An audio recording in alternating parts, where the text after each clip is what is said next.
Mobilize. Gestalteando a psicologia do esporte. Olá, sejam muito bem-vindos, bem-vindas ao nosso último episódio especial desse ano de 2022. Se você está ouvindo aí agora em outro momento, né? A gente está fechando aí as vésperas da final da Copa do Mundo. Então vamos ter um último episódio especial sobre Copa do Mundo. Eu sou a Adriana Amaral.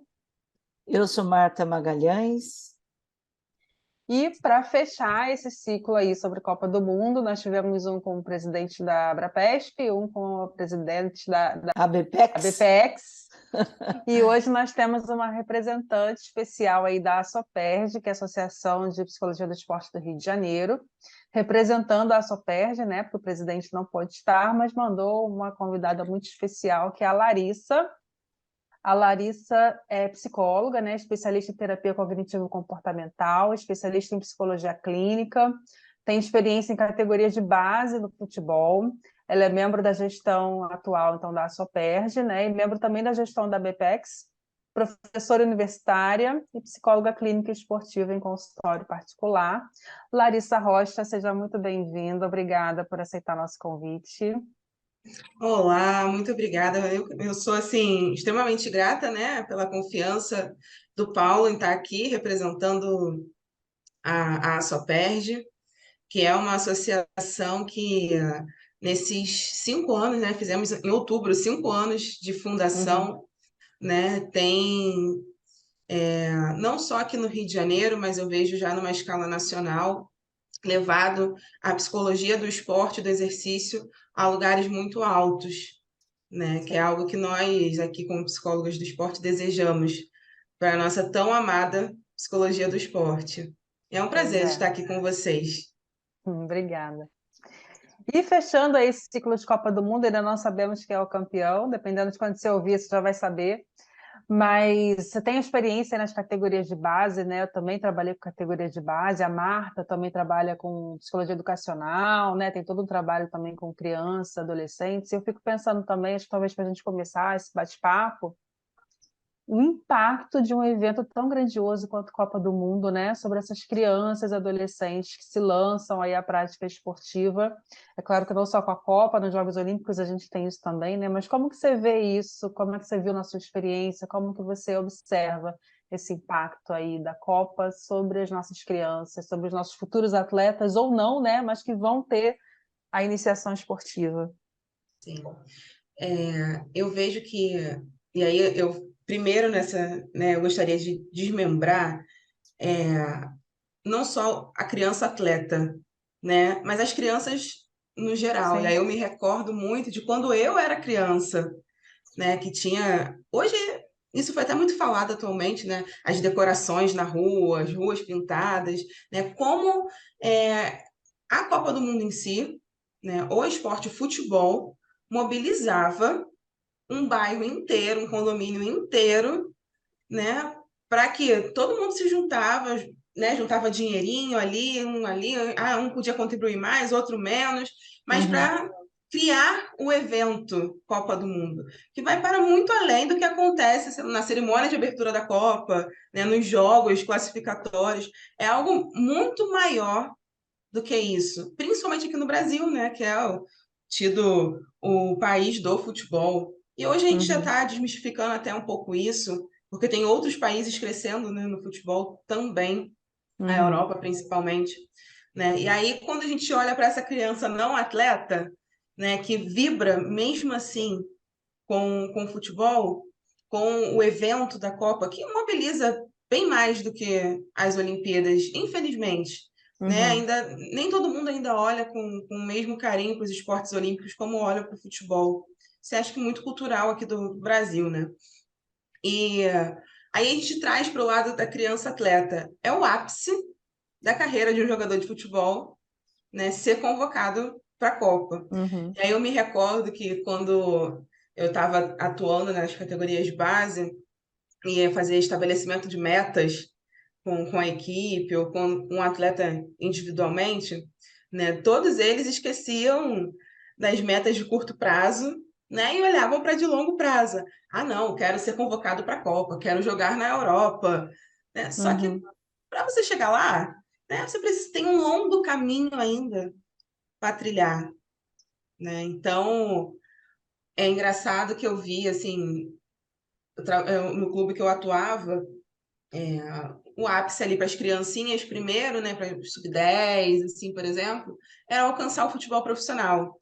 E aí, quando eles cruzavam, às vezes, no clube com algum atleta do futebol profissional, nossa, o olho brilhava, Uhum, né? Era ídolo, né? né? Independente se aquele atleta tinha um nome de grande expressão ou não, né?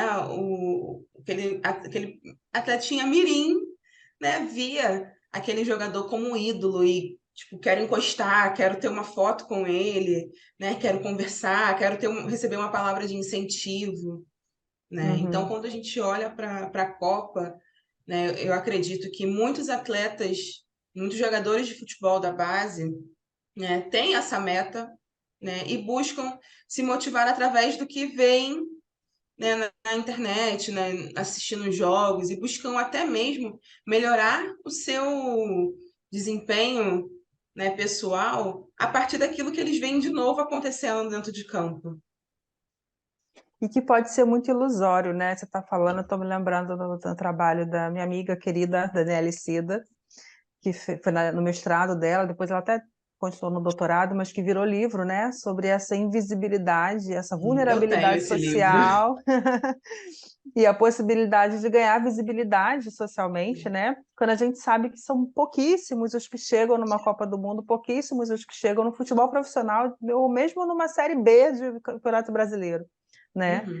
E é o que você falou, assim, não só trabalhar para chegar lá, a gente, claro que quer que todos os nossos atletas, né, cheguem lá, mas trabalhar para, por meio do futebol, por meio desse sonho, trabalhar o cidadão, né? Trabalhar essa criança. Sim. Passar Exato. valores, né? Uhum. À medida que a Larissa foi falando, eu fiquei aqui pensando, né?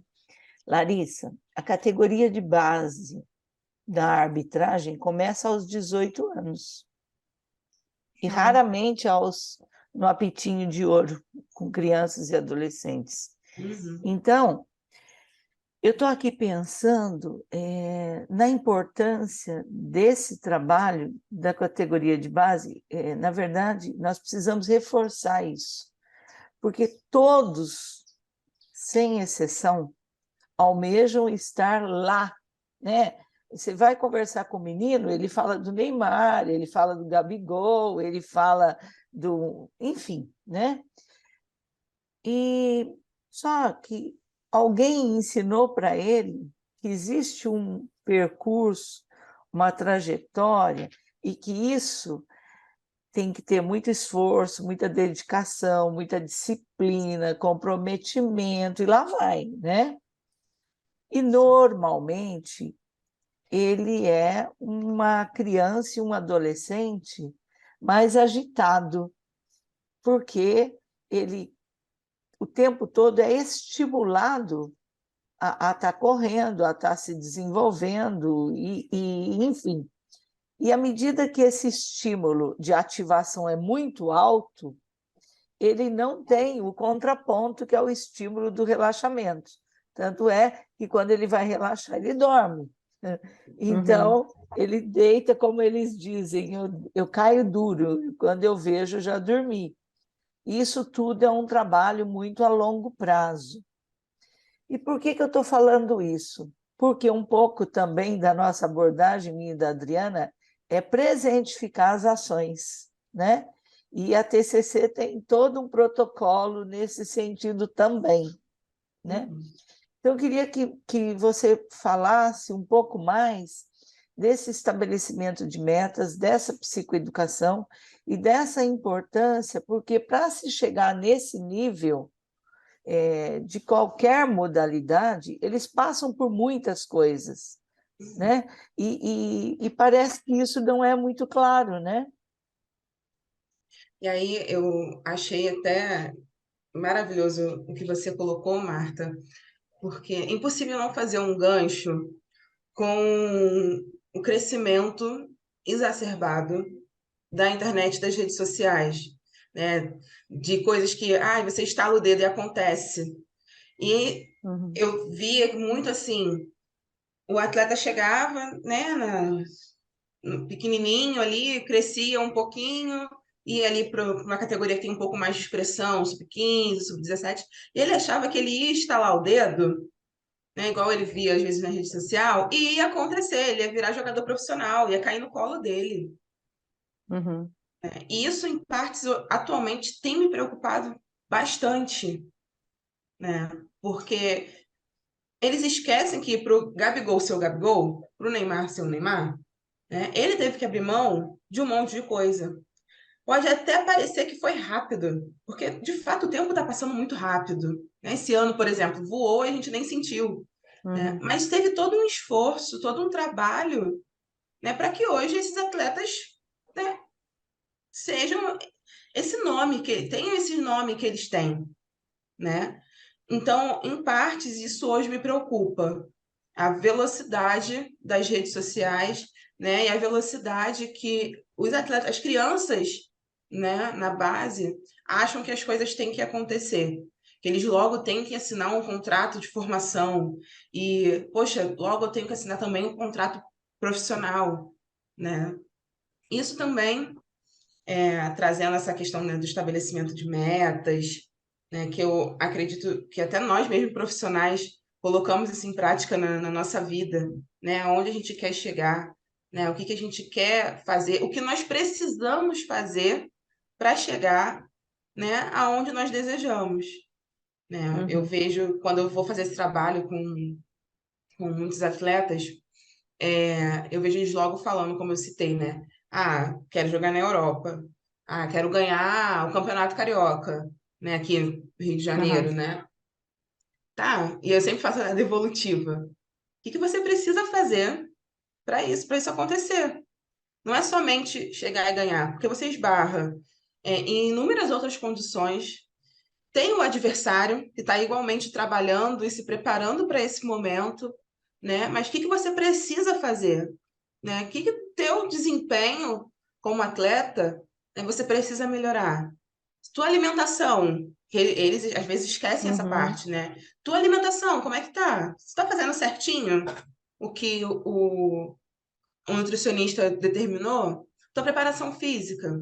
Aí eu trago sempre o outro ponto, né? Trazer esse atleta para a realidade. Também não quer dizer que você seguindo tudo isso, né, que você vai chegar, vai alcançar essa meta que você deseja. Existem outras variáveis que podem influenciar, né, esse teu caminho. E aí, isso que a gente até traz esse ponto, né? Também não quer dizer que uma equipe que tem ou não tem um psicólogo vai ganhar sempre. Uhum. E isso que a gente também precisa, aos poucos, ir desmistificando. E que na Copa acaba sendo muito falado, né? Essa equipe tinha psicólogo, ganhou. Essa equipe não tinha psicólogo, não ganhou. Não é uma matemática simples assim, né? Uhum. Não é uma conta exata, né? É. E Até você porque, falando aí. Fala, Marta. até porque o trabalho do psicólogo, todos nós sabemos que demora um tempo. Por quê? Porque tem vários segmentos. Vamos pensar, nós temos que ter vínculo com os profissionais que trabalham conosco para ter essa coesão de equipe profissional e Uhum. poder trabalhar de forma integrada. Nós precisamos de um espaço para a psicologia, porque às vezes a psicologia tem o nome lá dentro, mas ela não tem o espaço de trabalho como tem o físico, como tem o técnico. E isso demora tempo. Depois, nós temos que ter o vínculo com os atletas e também ter eles acreditando nesse pilar. Porque até então, ele vem porque alguém pediu, porque alguém mandou, ou ele vem por conta própria. Porque a partir do momento que ele se apropria do que é que ele precisa, então, tudo bem, né? Então, eu fico com muito medo quando eu escuto isso. Ah, tem que ter psicólogo. Sim, tem que ter. Mas tem que ter mais do que psicólogo. Tem que ter uma equipe da ciência do esporte Uhum. trabalhando em conjunto, né? Então, desculpa, Sim. Adri, que eu acabei te cortando, né?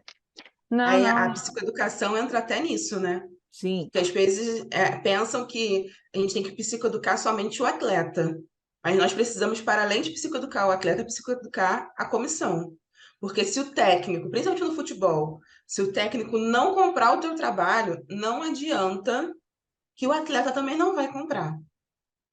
Porque a palavra E- final, a autoridade, a figura master é o técnico. Se o Uhum. técnico falar, não, não precisa, eu sou o que a gente mais ouve, né? Eu sou o psicólogo da minha equipe, né?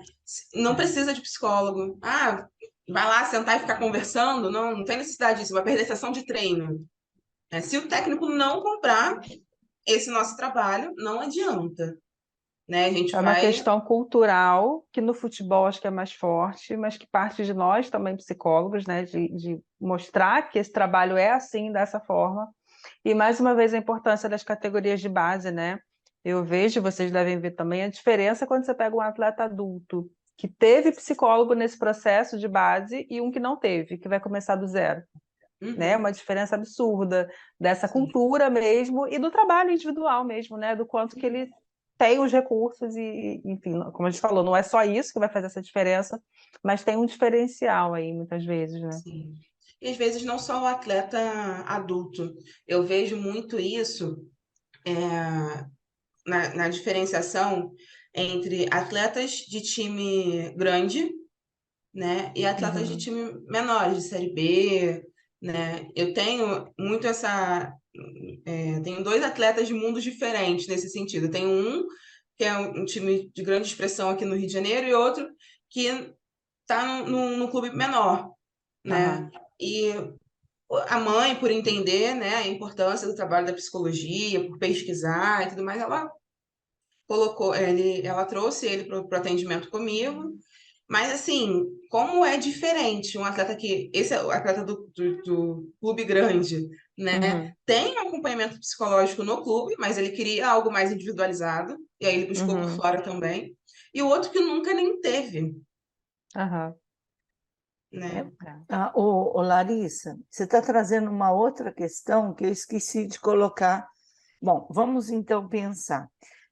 Alguns lugares colocaram aquele projeto do psicossocial. Então, tem o psicólogo, porque no projeto psicossocial daquela instituição está colocado. Mas o psicólogo, de repente, está ali, mas não está inserido dentro Uhum. do contexto que você muito bem falou do técnico. Também temos outros dois segmentos que fazem muita diferença. Quando eu atendo atletas individuais no consultório, que a família e a escola incentivam este trabalho, é outro atleta, é diferente daquele que cumpre tabela, né? Então, a Sim. gente também precisa pensar nessa psicoeducação escolar, familiar, social, que vai para Uhum. além da instituição que está com aquele atleta, de qualquer modalidade, né? Sim. E como Eu a Copa e tive. os Jogos Olímpicos são ótimos para isso, porque a imprensa também lança um olhar para a psicologia, procura a gente para falar, e a gente tem que falar isso, né? Explicar Mas para a aí fica até o sociedade mesmo. questionamento, né? Por que procuram a gente só nessa época, né? Uhum, Ou então, quando ocorre, né, algum caso aí na mídia de um atleta que vai à mídia e diz que teve depressão, uhum. né? Por que só nessa época? Por que a gente não pode ser procurado o ano todo, né?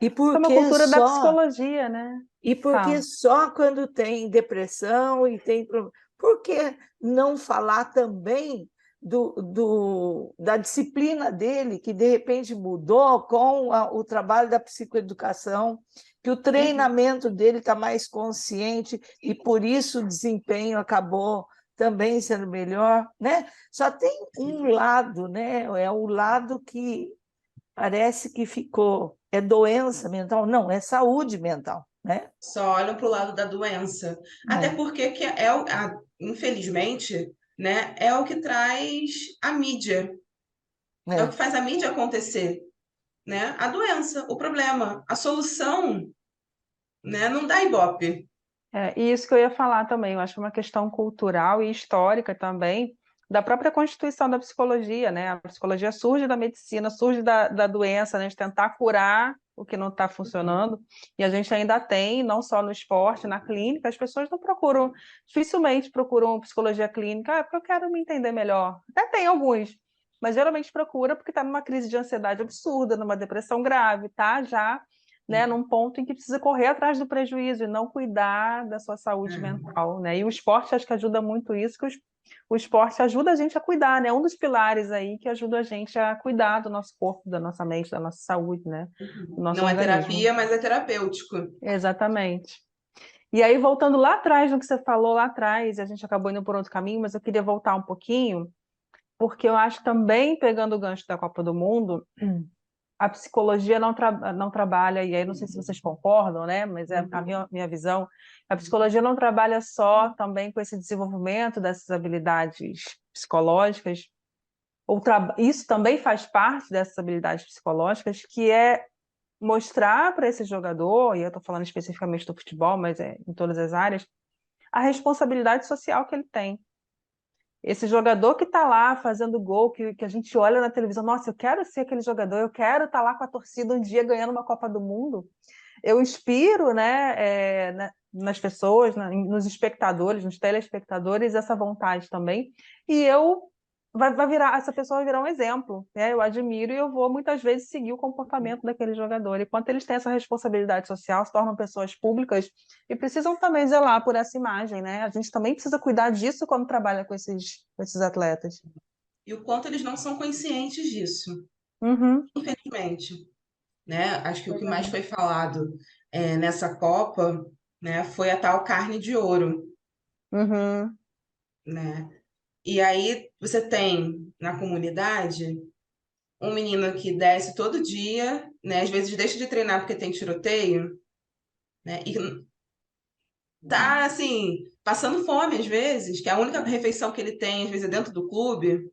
E eu já vi Uhum. essa realidade assim estampada, sabe, É. na minha frente, né? Eu já vi, já ouvi de atletas, né, né, e eu chego até a ficar assim muito emocionada, porque eu sei que hoje, eu sei onde esse atleta tá hoje e tudo mais.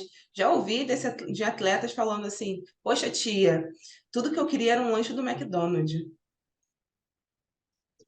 E isso só acontecia uma vez ao ano, quando o pai tinha uma condição às vezes um pouquinho melhor, ou quando era aniversário, alguma coisa assim, né? E aí você olha para atletas, claro, eles trabalham para isso, é o dinheiro deles, né? Mas a consciência social, será que eles estão tendo? Vai muito além de você ter um instituto que ajude crianças na sua cidade. Vai muito além disso, né? Suas atitudes, seu comportamento, né? Se você está sempre em festa, em balada, né? A criança na base ela olha para isso, para esse status, né? Para o que eu vou ter se eu for um jogador profissional, né? Não para o Ter e não esporte ser, como né? não ser o ter, Uhum.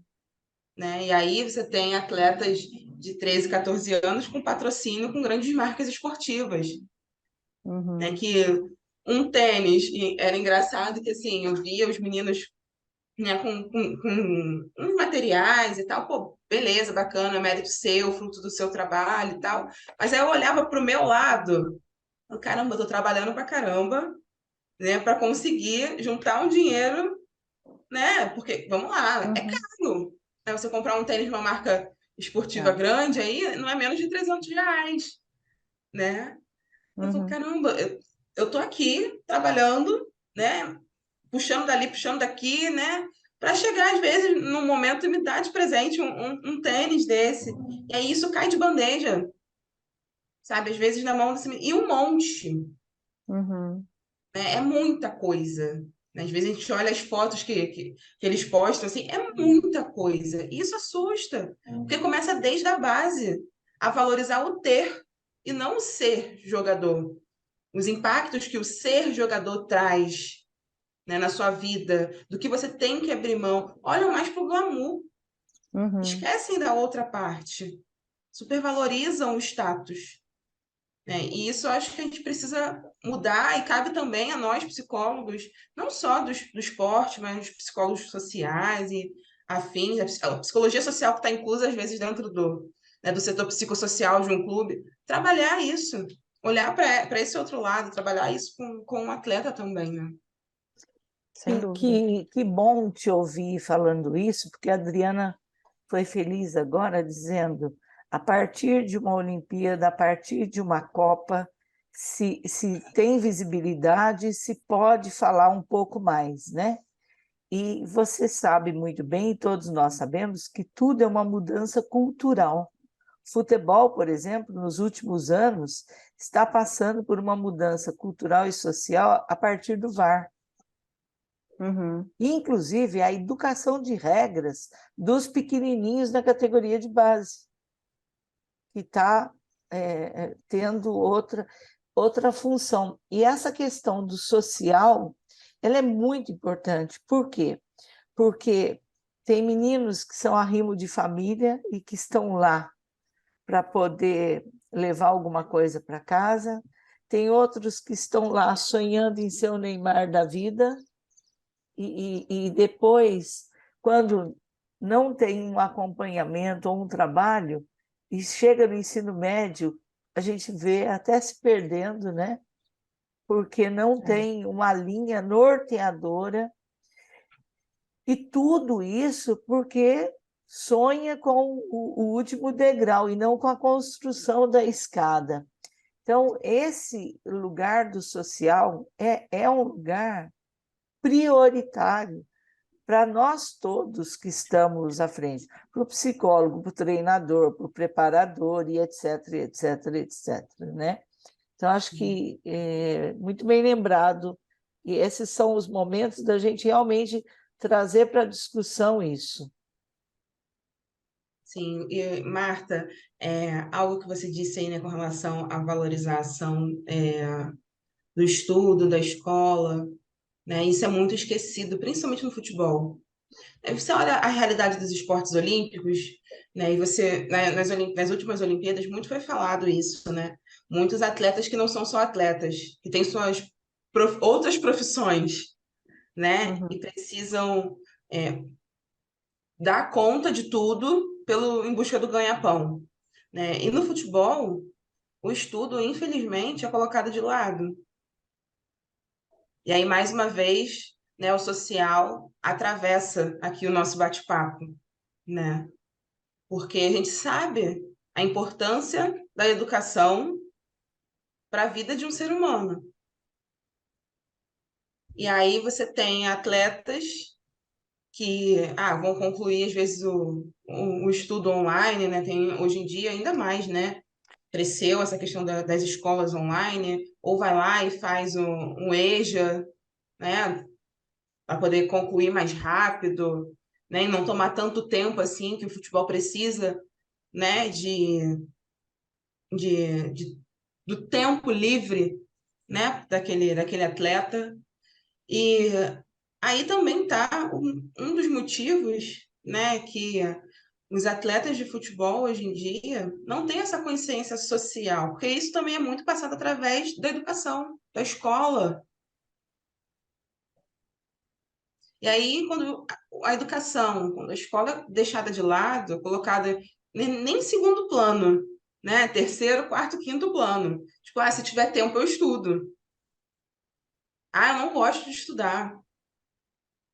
Você veja aí de novo a importância do psicólogo do esporte na iniciação esportiva, na prática escolar, na prática de tempo livre, enfim, né? Porque aí você vai conseguindo ajudar a família, a prevenção da saúde, você vai ajudando a criança a se desenvolver, você vai. Olha quantas coisas partem do psicólogo do esporte, e Uhum. que ele nunca está sozinho, ele está sempre Sim. atrelado a um conjunto de profissionais, seja na Uhum. escola, seja no clube, seja na praça pública, seja onde for, né? Sim.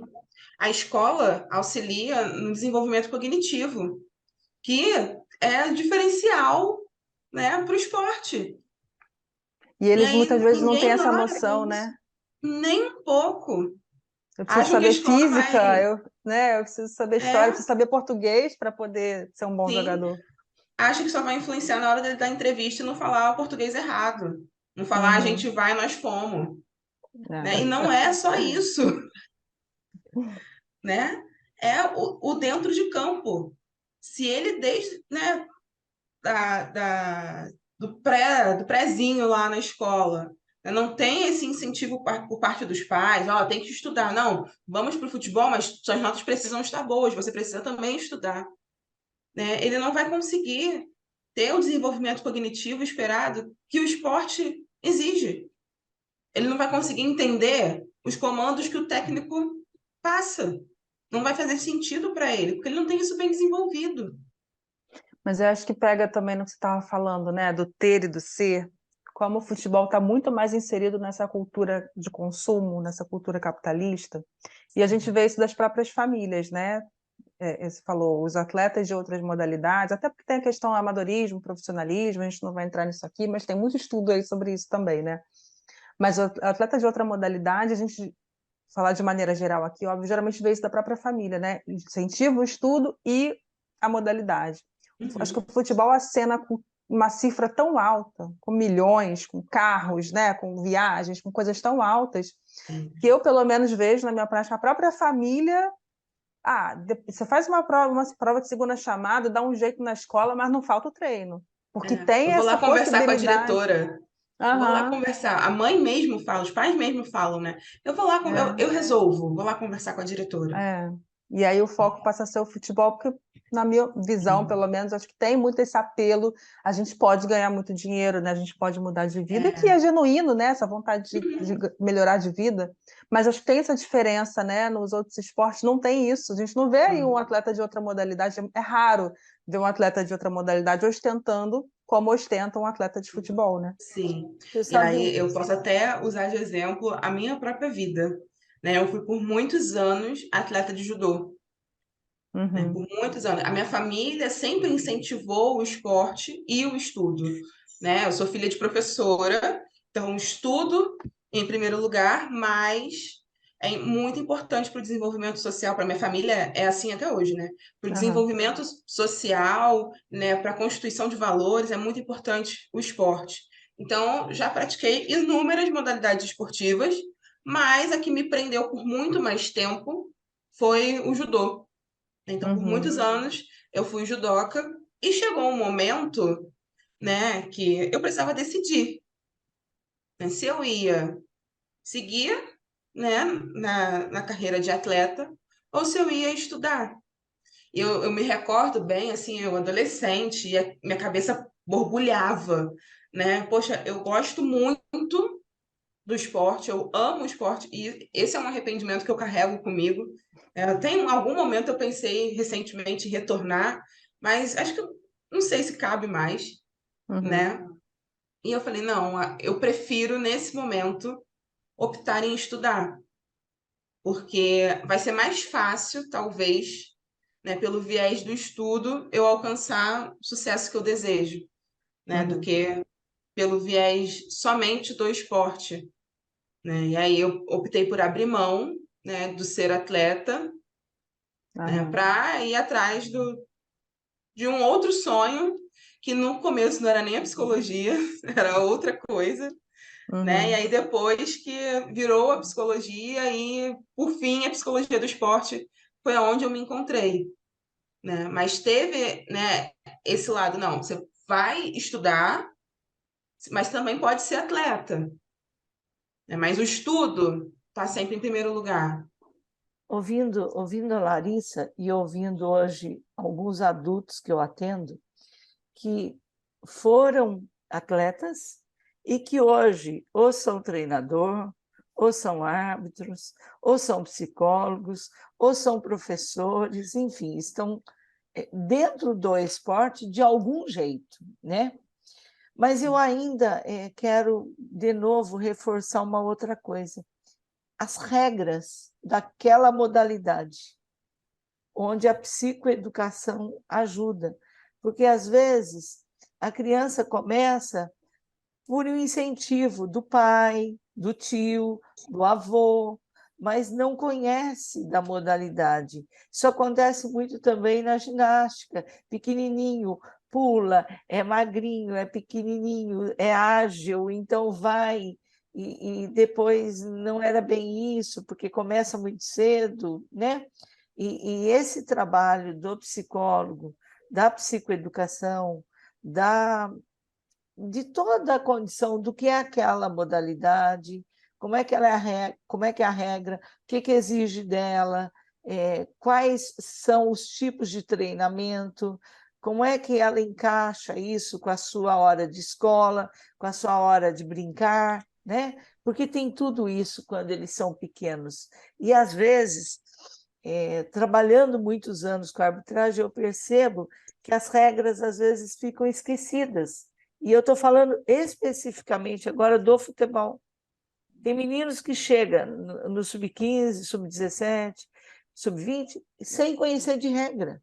Ele só conhece aquele básico para ele jogar, que são as táticas de jogo. Mas o que é a regra?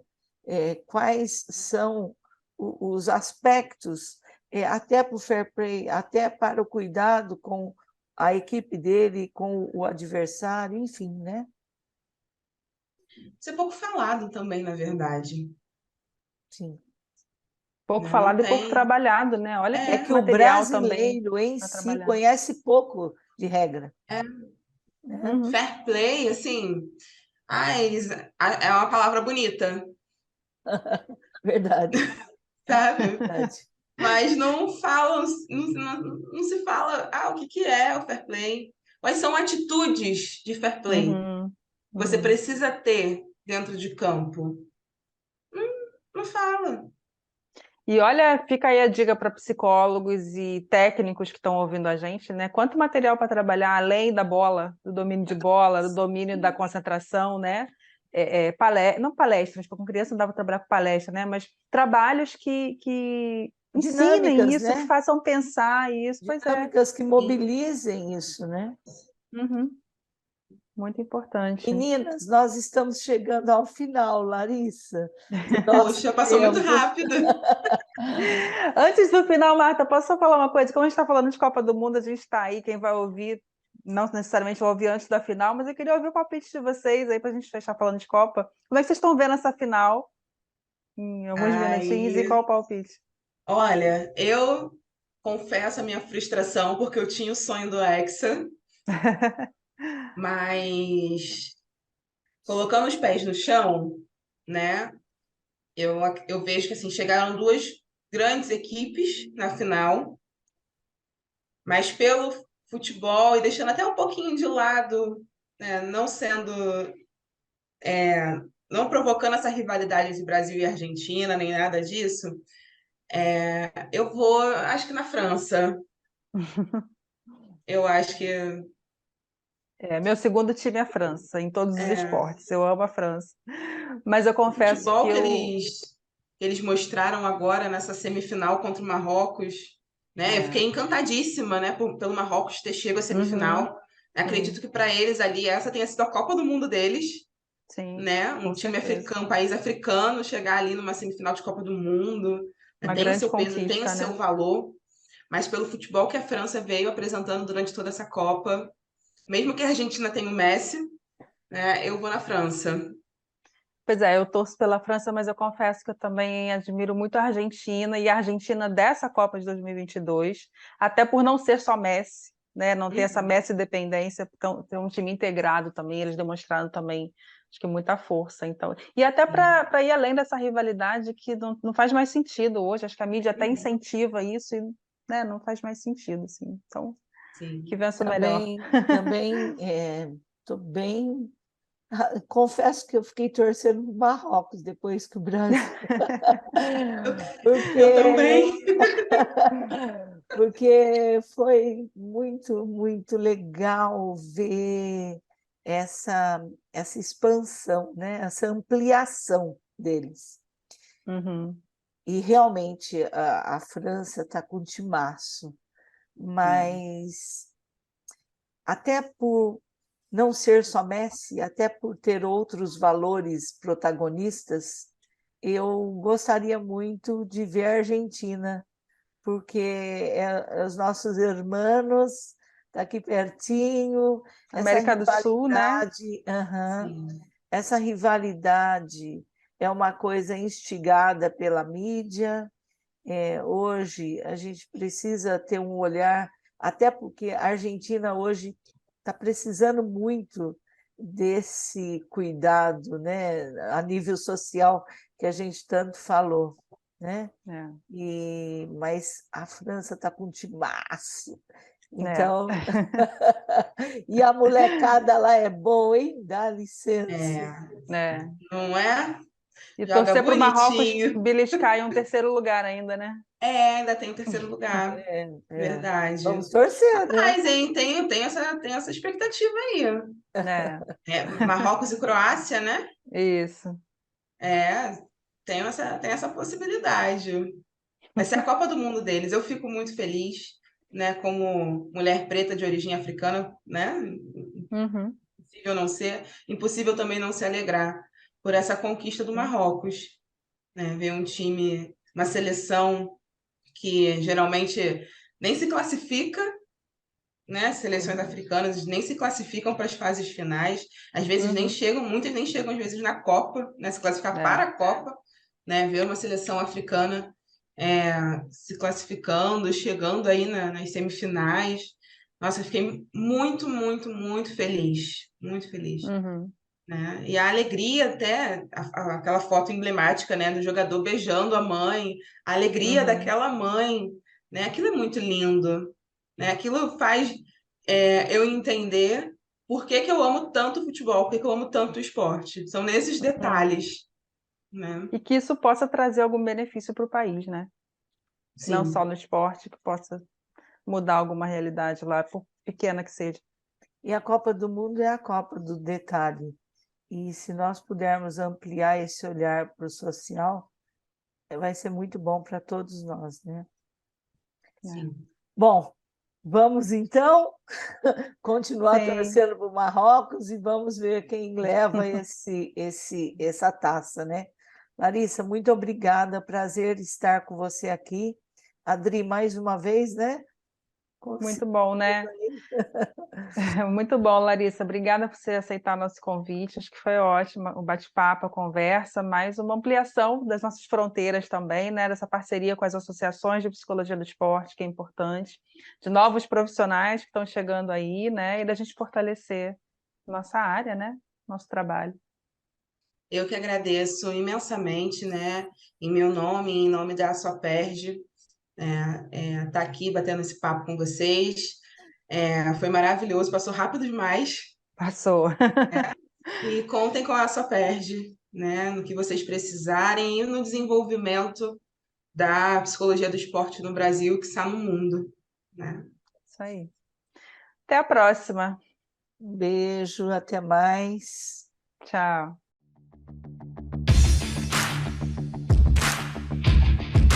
Mobilize. Gestalteando a psicologia do esporte.